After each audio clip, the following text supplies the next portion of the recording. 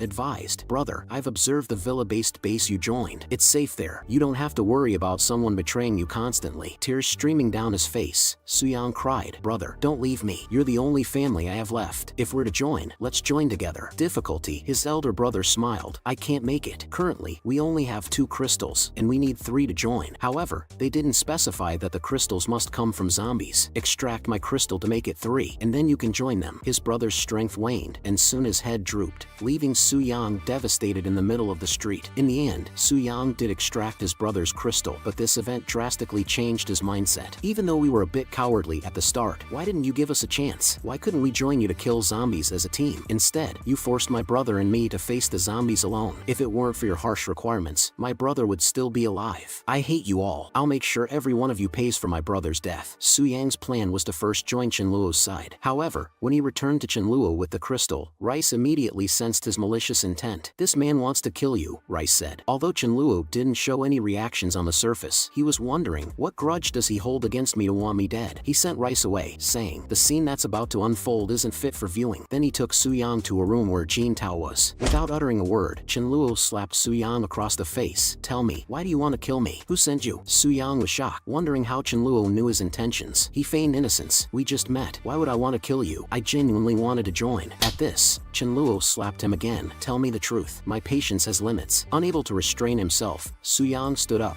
electricity crackling in one hand and a blazing fireball in the other. Chenluo's pupils shrank. This was dual ability activation, a phenomenon extremely rare and difficult to attain. In his previous life, even after reaching the king level, Chenluo had never managed to activate a second ability. Su-Yang yelled, all because you set such strict requirements. My brother died because of you, while you sit back at home and play with cats. Don't you deserve death? Chenluo replied exasperatedly, as if I caused the apocalypse. Was it my fault you suffered? Did I beg you to join? Enraged, Su-Yang unleashed his dual abilities on Chenluo, but to Chenluo, it was nothing. Without holding back, Chenluo waved his hand, a spatial force cutting Su-Yang's head off. Later, members of the team began to go on various missions. Rice, however, was intently staring at someone, saying hesitantly, I feel this person will die. Chenluo was taken aback. Previously, Rice could only sense danger around those close to him, but after reaching the 4th level, he could sense strangers' fates. To verify Rice's prediction, Chenluo decided to personally follow the person. Meanwhile, Su Mingqing stepped behind a tree to relieve himself. Su Mingqing had distanced himself from the group when Chenluo looked up and noticed a zombified cat on the tree. It was a black cat, well hidden amongst the branches. Just as it was about to pounce on Su Mingqing, Chenluo, with lightning-fast reflexes, slapped it away. Simultaneously, back at the villa, Rice suddenly spat out blood and fainted. This startled Thunder King, whose eyes widened in shock. What's happening? If something happens to Rice, how will I explain to the master? The main concern for Thunder King was that only it was present with Rice, and there were no witnesses. What if the master thinks I hurt Rice? I wouldn't even be able to explain, and I might end up as dog meat. With trembling fear, Thunder King approached Rice, gently nudging him, but Rice didn't respond. Growing more anxious, Thunder King decided to inform the master. Holding Rice in its mouth, Thunder King placed him on a chair and ran out to find Chenluo. Within moments, a teary-eyed Thunder King located Chenluo and barked twice before turning to lead the way. Thunder King knew Chenluo would understand the urgency. Sure enough, Chenluo's face paled, and he followed Thunder King at full speed towards the base. In less than a minute, Chenluo arrived at the base. Thunder King stood beside the rocking chair, barking in distress, as if trying to say, it wasn't my fault. The sight truly panicked Chenluo, who rushed to Rice's side, cradling him and checking his condition. His heart was still beating, and his body was warm. He's still alive. Chenluo sighed in relief, but he was puzzled about how Rice, in perfect health, could have been injured when none of the members on guard duty were hurt. Clearly, no outsiders had been here. With murderous intent in his eyes, Chenluo demanded, who did this? Thunder King shivered and hastily shook its head, indicating its innocence. Mi-Li, who had just arrived, asked, Chenluo, what happened? Why did you call me back so urgently? What's wrong with Rice? We'll discuss it later. First, heal him. Mi-Li nodded, quickly employing her healing ability to tend to Rice. Chenluo was lost in thought. Why would Rice get hurt? Was it because I intervened and saved Su Su Mingqing, causing Rice's prophecy to backlash against him. But before this, Rice had also prophesied about Mi Li and Mi Ling, and intervening had never been an issue. After undergoing the healing, Rice slowly opened his eyes, appearing extremely drained. "Don't worry," he murmured, "I'm fine. This time, I was indeed affected because the prophecy was altered." Feeling guilty, Chenluo said, "I shouldn't have been so impulsive." Rice, focusing his senses, explained, "I sense a track around me. You, Mi Ling, and Mi Li are on this track, orbiting around me, while others are outside of it. If you three deviate from it, I can correct the course. But if anyone else does, it comes with a significant risk for me. Thunder King seems to be desperately trying to get onto the track, but he's at the farthest point from me. Correcting his path might mean I'd never get to eat fish again." Chenluo analyzed Rice's words, realizing that if someone had a 100% intimacy level with Rice, then the outcome of Rice's prophecies could be altered without backlash. Currently, only Chenluo, Mi Li, and Mi Ling fit this category. Such power must be used judiciously. In my past life, I never met Rice. Turning to Thunder King, he patted its head. "Thunder King, it would benefit you to get closer to Rice in the future." Thunder King looked puzzled. "I'm not a sycophant. Why would I need to cozy up to him?" After Chenluo whispered an explanation into its ear, Thunder King's eyes widened in realization. "The benefits are so significant, it means I can ensure my survival." Chenluo placed Rice on Thunder King's back. "From now on, Thunder King will double up as your mount, Rice." A month swiftly passed, and Chenluo once again gathered everyone. As you all have witnessed in the past month, within just over 30 days, some of the level 2 zombies have started evolving again. When Chenluo spoke, everyone below began to panic, discussing amongst themselves. "I encountered a level 3 zombie yesterday. It scared the life out of me," one said. "I haven't even reached level 3 yet," another exclaimed. "They're not going to keep evolving indefinitely, are they?" wondered a third. Hearing these comments, Chenluo interjected, "Everyone, stay calm. The zombies' evolution only means they have had some enhancement in attributes and gained a little intelligence. It's not the same concept as your level evolution. However, I'll still ensure everyone has enough time to adapt. For the first 3 days, I only require 1 level 3 crystal daily. Any additional crystal you acquire will earn you 2 points. After 3 days, the daily requirement will increase to 2 level 3 crystals, and any extra will earn you 3 points." At that moment, the intercom crackled with Guang's voice. "Bro, Zhao Hai's people are at the door again. They say they have news to share with you." Chenluo rolled his eyes, thinking, "What now?" He announced, "Everyone, form teams and practice nearby for now. Dismissed." Walking to the villa entrance, Chenluo straightforwardly asked the visitors, "What's the matter?" The visitor explained, "There's a gathering being organized near the toll booth on National Highway 999. The intention is to bring everyone in the vicinity together to discuss how to overcome our current challenges. The gathering is scheduled for the day after tomorrow. Bro Hai intends to attend, and he wanted to know if you'll be joining." Rubbing his chin, Chenluo remembered something similar from his past life. "Of course I'll attend this gathering. I didn't participate in my previous life, but after being reborn, my goal is to gather and unite the elites from everywhere. I want to create a strong and unified haven to withstand these apocalyptic times. A social event like this is the perfect opportunity to network and collaborate." The day after tomorrow quickly arrived, and Chenluo led his team to the gathering. As they stepped onto the highway, a sleazy voice called out, "Hey handsome, wanna have some fun? How about you guys? Our shop offers a variety of services at reasonable prices. Just 10 kilograms of rice or a level 2 crystal." Chenluo looked at the sleazy man with disgust. "The world's ending, and you're still preying on women." He held a particular disdain for such individuals. The trading post was situated on the highway. Everyone parked their vehicles on either side and set up stalls in front of their vehicles, reminiscent of a bustling marketplace. Chenluo's group was taken aback by the lively scene, something they hadn't seen in a long while. Chenluo also set up a stall, displaying a sign detailing the benefits offered at his base. The sign stated they were only recruiting level 3 power users or those with unique abilities. It also mentioned they would pay high prices for high-level crystals, with the tagline, "Don't worry about our ability to pay, just make sure you have the goods." After setting up, Chenluo instructed his group, "Browse around, buy what you want, and contact anyone who has something of interest." After briefing them, he began wandering the market with Guang, Fangyu, Xiaohaoren, and Su Daju. As they were about to complete their round of the market, Chenluo noticed a crowd gathered around a particular stall. He quickly made his way there, politely pushing through the crowd for a better view. Recognizing the vendor, he exclaimed, "Isn't this Brother Long, the one I met at the market after gathering supplies? Isn't that chicken the one Xiaohaoren begged for?" To his surprise, it seemed the chicken had yet to be eaten. At that moment, Zhou Mingliang coldly smirked at Jiang Long. "You want money for that damn chicken that burned my brother's hair? Do you think you can bully me? I'll give you 100 kilograms of rice, not a grain more. Otherwise, let's settle this elsewhere." Jiang Long, looking distressed, replied, "This chicken has the potential to become a phoenix. I want at least 10 tons of rice or dozens of level 2 crystals." Chenluo's eyes lit up when he saw the chicken. "Brother Long, I'll give you 20 level 2 crystals crystals for this chicken. I'll take it. At this, Zhou Mingliang glared menacingly at Qianluo. Are you trying to stir trouble? This chicken injured my brother. It's only right that it's sold to me. Qianluo merely glanced at him and chose not to respond. Seeing Qianluo ignoring him, Zhou Mingliang's anger boiled over and he lunged at Qianluo. However, before he could make a move, Xia Haoran punched him, sending him flying. Now, Zhou Mingliang was utterly enraged. Damn it, anyone who wants to live better get out of the way. It's always been me, Zhou Mingliang, bullying others. Today, someone dares to stand up to me? Get them. Qianluo, with a smirk on his face, watched Xia Haoran's swift action. I wonder what Brother Long's reaction would be if he knew just how powerful Xia Haoran is, Qianluo thought. Without hesitation, Xia Haoran, with a steely expression, moved forward. With fists as fast as lightning, he took down each opponent. In less than 2 minutes, the dozens that had surrounded them were all knocked to the ground. And even after taking down so many, Xia Haoran was unscathed. Seeing this, Jiang Wang was utterly flabbergasted. Even though he knew Xia Haoran was a champion in free fighting, he hadn't expected such a difference in power, especially now that it was the end of days and many had supernatural abilities. He regretted his previous decision. He could have had someone of Xia Haoran's caliber on his side just for a single chicken. How could I have been so foolish back then? Jiang Wang lamented. Where he bought a fire-breathing chicken. Brother Long, they do their thing, and we continue with our trading. This made Jiang Wang very reluctant to part with it. Although the price was far from what he had expected, Jiang Wang didn't dare say anything after Qianluo forcibly took it away. He didn't want to end up like the person who was just beaten up by Xia Haoran. My chicken is gone. Qianluo, with a full face of smiles, grabbed the old hen. Would be nice to use this to nourish Meili's health when I have the time. However, the chicken, not knowing what's good for it, immediately pecked Qianluo's hand. Although its beak is quite sharp, it didn't cause any harm to Qianluo due to its low level. Instead, it had a feather forcibly pulled off by Qianluo. The hen cried out in pain. Qianluo glared at it threateningly with a gloomy face. Peck me again and see what happens. I'll pluck all your feathers on the spot and have you for dinner tonight. Try me. The old hen immediately behaved. Qianluo then put the hen in a bag. Just then, an announcement came over the loudspeaker. All team leaders please gather at the East Toll Station. Space is limited, so it's best to bring only 2 people with you. Upon hearing this, Qianluo immediately returned to his team's stall. Looks like the organizer is finally showing up. Chen Haoran, Su Daju, the 2 of you come with me. Everyone else, you're free to move around. After giving his instructions, Qianluo then led the 2 to the toll station. As soon as they arrived, Zhao Hai called Qianluo over to sit next to him and began to introduce the organizer of this trade fair. Bro Chen, that man is Yi Gaofei, the heir to Yi Corporation, dealing in international trade. I hear this young guy is quite skillful and experienced. Qianluo slightly nodded, but his attention was not on Yi Gaofei. Instead, he focused on a young man next to him wearing a gray t-shirt. He knows this person, Lam Yu, a metal element ability user who can transform into various shapes to serve as a weapon for others. Metal element ability users are quite rare, and besides Meili, he is another king-level support powerhouse from his past life. If I can recruit him, wouldn't that mean he could transform into a sword for our warrior or a staff for our mage? At this point, seeing that most people had arrived, Yi Gaofei began to introduce himself. I am very pleased that everyone could attend this trade fair I organized. My name is Yi Gaofei. I have set up a base that currently houses 1,252 survivors, 812 of whom are level 2, 56 are level 3, and 3 are level 4. As soon as he said this, everyone but Qianluo was shocked. They actually have level 4 ability users. Qianluo then counted how many level 4 individuals were in his own base. It seemed that aside from himself being level 5, there were only 4 others, and a cat and a dog. It looks like this guy must have high-level crystals. Yi Gaofei smiled as he watched the astonished expressions on people's faces. They probably don't yet know how big the gap between level 3 and level 4 is. If they did, they'd be even more surprised. Next, I have 2 pieces of good news to share with everyone. The first is that as long as you reach level 4, you will no longer have to worry about contaminated water. Even level 3 physical types can handle it. Water is the source of life. This indicates that we humans can continue to survive. Qianluo chuckled softly at this. Although it was true, unfortunately, contaminated water would permanently reduce human potential. Bad luck for anyone who drinks it. The second piece of news is about the secret of the crystals. With that, Yi Gaofei took out a level 6 crystal from his pocket. Qianluo immediately narrowed his eyes, looking a bit disappointed. Too bad, it's a bit low level. Yi Gaofei continued. Now, I will share with you the secrets of the crystals I know about. I believe many people here have used level 3 crystals. Anyone who has used them knows that they are much better than level 1 or level 2. The crystal I have here is even more advanced, although I can't distinguish its specific level at the moment. The reason our people advanced to level 4 so quickly is all due to using this advanced crystal. Zhao Hai below the stage stage widened his eyes upon hearing this, then turned his head towards Chenluo with sudden realization. So that's why he is so powerful. He must have used a very high-level crystal. No wonder he was so eager to loot the body after killing Jiang Wu. Then Yi Gaofei went on to talk about individual crystal absorption rates and personal growth rates. Yi Gaofei was being completely open. Chenluo sneered. Yi Gaofei is so kind-hearted. He must be up to something. Sure enough, Yi Gaofei's next words confirmed Chenluo's suspicion. Yi Gaofei continued, "Folks, I am sharing all this with you because I can't bear to see any more mutual killing. Individual power is hard to sustain in this post-apocalyptic world. I've called you all here to form a unified group. Of course, I'm not insisting. It's up to you to decide. This collective will be co-ruled by everyone. We will form an elders council, and any leader here with decent strength can become an elder. All decisions will be made by voting within the council." Chenluo thought to himself, he's putting on this whole show just to recruit some followers. The crowd began to get excited. Based on Mr. Ye's selfless sharing, we can tell you're a good person of high character. I'm willing to join. Mr. Yi has 3 level 4s. Joining him would make me feel secure. At this point, a white-haired woman stood up to speak. Our boss Yi said it's all voluntary, but if someone chooses not to join, don't blame us for outnumbering you when we cross paths while gathering supplies later. Xiao Hai thought to himself, damn, this woman is intentionally playing the bad cop. Next, Yi Gaofei distributed a leaflet to everyone. Chenluo looked at it and thought, by distributing such a tempting leaflet to the members of each team, there will always be some who want to join, even if their leaders disagree. There will be a number of followers who will come to him on the sly. Yi Gaofei saw that the time was about right and stood up to say, all right, everyone, think it over. If you're willing, come over here and register. Those who come are all brothers. Chenluo smirked to himself.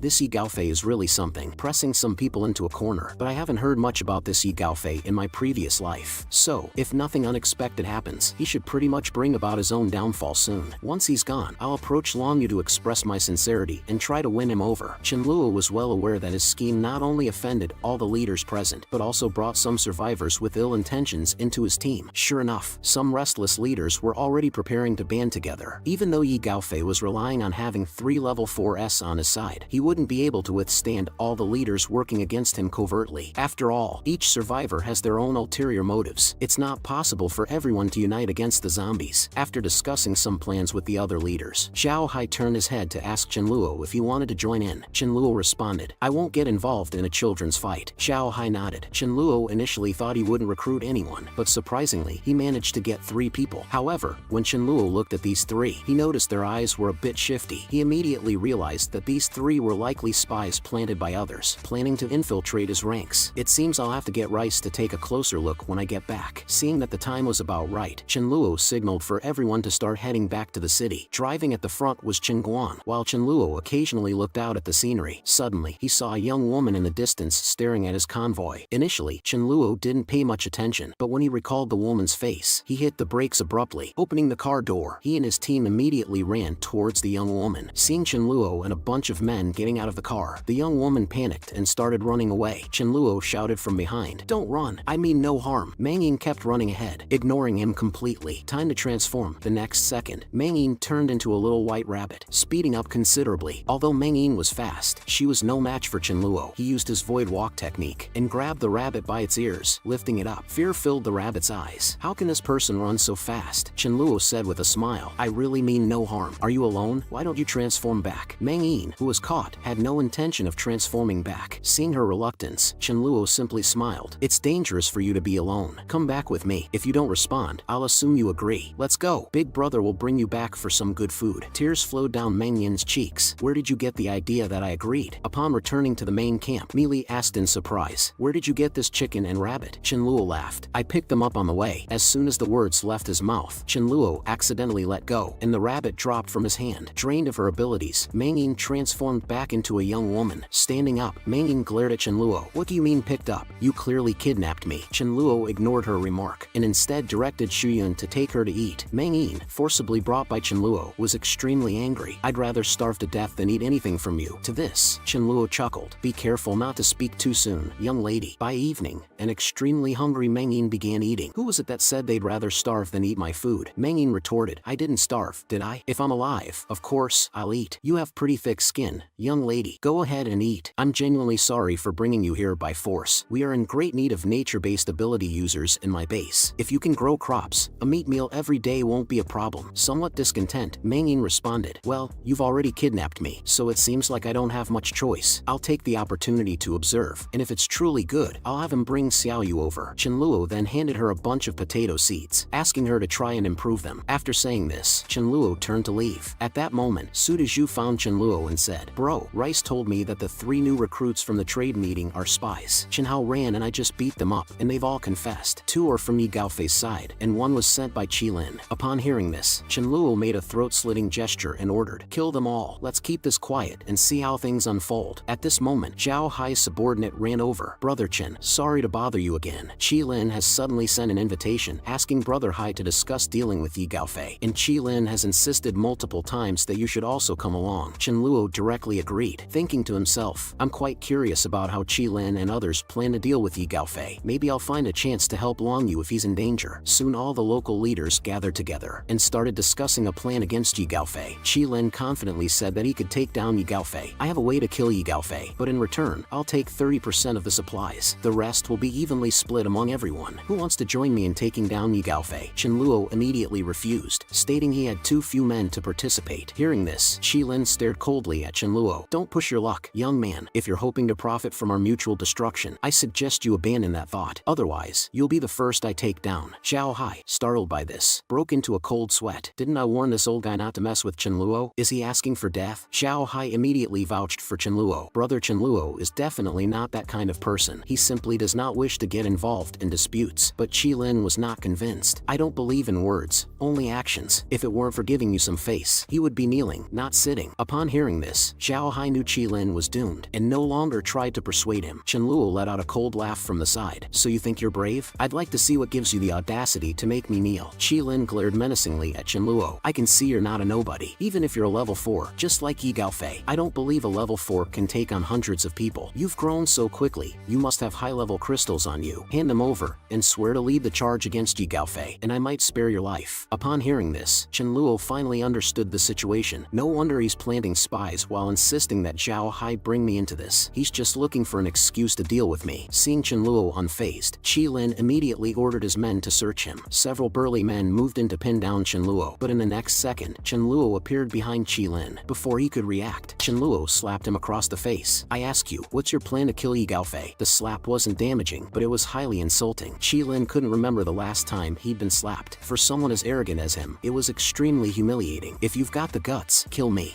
and you won't walk out of my base alive." People immediately surrounded Chenluo. If not for their fear of what Qilin might suffer at Chenluo's hands, they would have already attacked. One of Qilin's subordinates shouted, "Let go of my big brother," but Chenluo paid them no mind, as threats were the least effective on him. He continued slapping Qilin, quickly turning his face into a bloody, swollen mess. At this point, Qilin sneered, "I've been hustling since I was 13. I've been beaten up plenty. Haven't you had your fill? Kill me, and we'll die together." Upon hearing this, Chenluo instantly gripped his throat. "You do have a tough guy's demeanor, but unfortunately, you messed with me without knowing better." At this point, one of Qilin's subordinates, burning with rage, threw caution to the wind and charged forward. Chenluo coldly conjured a sword from the void and began slaughtering. Very few were level 3, most were level 2. They stood no chance against Chenluo. After killing just a portion, the crowd collapsed and scattered in fear. Chenluo generally leaves no loose ends, but in this situation, he alone couldn't eliminate the fleeing crowd. He turned his gaze to Zhao Hai and the others, telling them not to be afraid. "I won't kill spectators. As long as you don't provoke me, I never stir up trouble, and I'm not like Yi Gaofei, coveting everyone's manpower. I can't afford that." The other leaders, hearing this, could only awkwardly comply with Chenluo. Meanwhile, at Yi Gaofei's base, a man wailing in despair came to Long Yu, holding a foul, rotting woman. He begged Long Yu to take his side. "3 days ago, I went out with you to kill zombies. When I returned, my wife had disappeared. Today, someone secretly told me Yulingjie did this." Upon hearing this, Long Yu angrily turned and headed for the level 3 area to confront Yulingjie. Just as he reached the door, he heard disturbing words from inside the room. Gripping his fists, Long Yu burst in, ready to interrogate Yulingjie. When Yi Gaofei arrived, upon seeing Yi Gaofei, Yulingjie looked as though he had seen his savior. Yi Gaofei directly advised Long Yu, "Although Yulingjie is at fault, his offense is not worthy of death. His value is much higher than others. He can kill more zombies in the future and atone for his mistakes." Upon hearing this, Long Yu exploded with anger. "In terms of value, aren't I more valuable than him? I want to kill him right now." Upon hearing this, Yulingjie, horrified, revealed the truth. "Brother Fei, save me. I'm the fall guy for you." At this, Long Yu angrily turned to Yi Gaofei and questioned, "Is what he said true?" Before Yi Gaofei could answer, Yulingjie jumped in and spoke first. "Brother Yi is busy managing the entire base during the day. What's wrong with relaxing boxing with a few women at night. Only with a clear mind can you make sound decisions, ensuring more people survive. You don't lead anyone to kill zombies or gather supplies. You're just daydreaming about uniting the entire country, leading everyone to laze around and await death. And now you're even leading in womanizing? Why did I ever blindly follow you? If our paths are different, we cannot make plans together. I bid you farewell. After saying this, Long Yu turned and left. Watching Long Yu's departing back, Yu Lingxie immediately suggested to Yi Gaofei that they kill Long Yu here and now. Otherwise, there would be endless trouble later. Once he spreads this incident, it will undoubtedly cause chaos in the base. Although Yi Gaofei wanted to deal with Long Yu right away, he knew that he couldn't act openly. After all, quite a few people in the base had good relations with Long Yu. Having them act against Long Yu was unrealistic. Moreover, Long Yu himself was a level 4 powerhouse. Yi Gaofei couldn't just watch him leave. Suddenly, Yi Gaofei had an idea and turned to Yu Lingxie. He instructed him to spread the word, saying Long Yu is a bully who oppresses both men and women and has lost his humanity. In light of his past merits, I'll let him go. He and his followers should leave the base. Long Yu left the base with more than 40 people, somewhat lost and uncertain about where to go. Long Yu muttered to himself, I was too naive. I wanted everyone to kill zombies together, as if it would be that simple. On the other side, Qi Lin's subordinates decided to ally themselves with Yi Gaofei, asking for his help in dealing with Chen Luo. After returning to the base, Xia Haoren excitedly approached Chen Luo, announcing he had reached level 4. Hearing this, Chen Luo felt very relieved. He then told Xia Haoren that once you reach level 4 in physical series, the crystals would continually release power to refine your body. You can control where this power refines you, apart from vital areas like your head and heart. I think you should focus the remaining energy on refining your fists. Xia Haoren thought about it and agreed. My fists have been my strongest weapon since I've been practicing boxing from a young age. Just as he was chatting with Xia Haoren, Qin Guang urgently contacted him via radio. Big brother, Zhao Hai has come here for refuge. He says Yi Gaofei is coming. Chen Luo immediately instructed Qin Guang to let him in. How could Yi Gaofei find my base? Zhao Hai said with a bitter smile. It's the followers of Qi Lin you didn't kill yesterday. They have joined Yi Gaofei. Hearing this, Chen Luo cursed inwardly. The one time I didn't eliminate a threat, it came back to cause trouble. He then spoke to everyone. Prepare for the enemy. Soon, an army of 2,000 people arrived at the front of Chen Luo's villa. Looking at the surrounding walls, all more than 5 meters high, with only the entrance lacking a wall, but only accommodating about a dozen people at once, Yi Gaofei couldn't help but admit that Chen Luo had some substance. However, even the most robust fortress can easily crumble from within. Thinking of this, Yi Gaofei took a megaphone and began to shout, Chen Luo, you are surrounded. Put down your weapons, give up the struggle, and surrender. No killing if you surrender. I advise you to come out with your followers to avoid unnecessary deaths. I guarantee on my honor that those who surrender will be treated as brothers. Otherwise, don't blame me when my army of 2,000 flattens your base. The first 10 people to surrender will be rewarded with 2 cans of Red Bull and 2 sausages. But after shouting for quite a while, Yi Gaofei saw no one come out to surrender. Hearing this, Chen Luo was utterly speechless. How ridiculous. Even an ordinary member on my side eats meat every day. But why are there only 2 level 4s? Where is Long Yu? Seeing that there was no movement from Chen Luo's side, Yi Gaofei, unable to contain himself, looked toward Zhang Hao and told him to take his men to be the vanguard. Zhang Hao had just joined Yi Gaofei and led a small group. Upon hearing this, Zhang Hao had no intention of taking action. He was just there to make up the numbers. He knew they would win the battle, but his group of over 50 would be wiped out, and he would be left with nothing. Eventually, Yi Gaofei would swallow him whole, not leaving even a trace. The moment Yi Gaofei ordered Zhang Hao, various small group leaders shrunk back and moved to the rear. Yi Gaofei was somewhat baffled, realizing he couldn't even find a vanguard among his 2,000 men. Though numerous, they were all inept, and they feared to face just over 200 enemies. After all, except for Yi Gaofei's confidants, nobody really trusted his team. The situation thus became oddly stalemate. Chen Luo sat quietly on the top floor of his villa, watching this group of clowns. In this odd stalemate, Chen Luo casually threw an apple core, of an apple he had just finished, into the crowd. The crowd scattered, thinking it was a hidden weapon, but when they looked closely, they realized it was just a fresh apple core. At this moment, Yi Gaofei finally realized a serious problem. Apart from Long Yu, who had followed him before, and his ultimate sycophant Hanya, nobody would actually risk their lives for him. Now that Long Yu had left in a huff, only Hanya remained. He had no choice but to look at Hanya with deep emotion. Hanya, you go. You are level 4. I will have Luwen add some protection to you. The level 3s can't harm you. If this stalemate continues, my prestige will be gone. You are my only reliance now. You will help me, right? Faced with Yi Gaofei's tender words, Hanya was almost moved. Without hesitation, Hanya nodded. As Hanya took the lead to charge, the others followed suit and rushed forward. As soon as they got close, They were attacked by long-range ability users, but they were all blocked by an earth shield. Hanya kicked open the iron door, only to discover a strange earth wall inside the entrance. Just as she was puzzled, Mi-Ling and Shuyan suddenly jumped out from behind the earth wall. At the same time, they threw spells they had conjured in their hands at her. Hanya's instincts made her hair stand on end. She quickly grabbed one of her subordinates to shield herself, but it still couldn't block Mi-Ling and Shuyan's attack. Instantly, more than a dozen figures were sent flying into the air. Their earth shield couldn't protect them. Hanya, who was blasted away, finally realized these two must be level 4s, otherwise the damage wouldn't be so high. Just then, Thunder King couldn't wait any longer and jumped out. Only then did Chenluo notice Thunder King as soon as he entered the field. How could others practice their coordination? But it was too late. Thunder King had already rushed into the crowd, going around the large army to find their leader, Yi Gaofei. After all, in Thunder King's eyes, Yi Gaofei was a moving point source. At this moment, Yi Gaofei also noticed something rushing toward him. Looking up, he saw a dog flying at him. In midair, the dog's mouth suddenly generated a terrifying ball of lightning. With a bang, the lightning ball exploded, sending several people next to Yi Gaofei flying. Yi Gaofei stared blankly. The power seemed to be stronger than his own abilities. After landing, the dog actually stood up like a human and launched a lightning palm attack straight at Yi Gaofei. Yi Gaofei wanted to dodge, but had no time to react. He was directly slapped by the dog. Yi Gaofei spat out a mouthful of blood and was sent flying. Following that, Thunder King executed another Thunder Tail swipe, followed by another lightning ball, and finally, a flying kick to finish it off. Upon landing, Yi Gaofei died on the spot. He never thought that he would be killed by a dog today. Seeing that their boss Yi Gaofei had died, the surrounding people scattered in all directions. Among the crowd, a cleric even fell to his knees begging, "Don't kill me. I'm from the Light Series. I can heal." Upon hearing this, Chenluo had Xia Haoran bring him over. Driven by the desire to survive, he quickly introduced himself. "Big brother, don't kill me. My name is Luwen. I am from the Light Series. I'm a cleric." Chenluo chuckled. "One more cleric means more protection for my subordinates. Alright, then you better answer my questions honestly. Why didn't Wang Yu come? Is he staying back at the base?" No,